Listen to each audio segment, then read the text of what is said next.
Emotion കഴിഞ്ഞു, story കഴിഞ്ഞു, ഇനി എന്ത് cut? Welcome back to celluloid rankings. My name is Anand and today we are going to discuss cut for rhythm.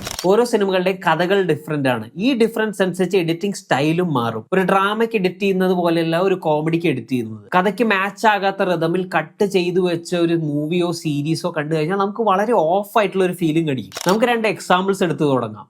Hello mummy എന്ന് പറയുന്ന cinema ഒരു horror കോമഡിയാണ്. ഇതിൽ വളരെ ടൈറ്റ് ആയിട്ടുള്ള കട്ട്സ് ആണ് യൂസ് ചെയ്തിട്ടുള്ളത്. അധികം ബ്രീത്തിങ് ടൈം ഒന്നും ഇല്ലാത്ത, റിയാക്ഷന് മേലെ റിയാക്ഷൻ ഇടുന്ന ഒരു സ്റ്റൈലാണ് ഇവിടെ കാണുന്നത് നമ്മൾ.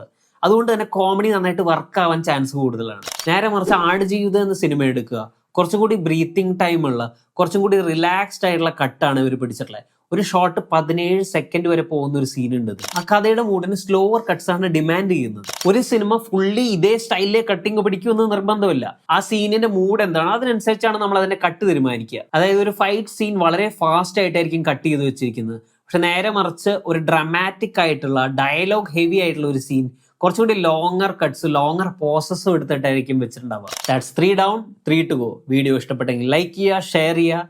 See you next time.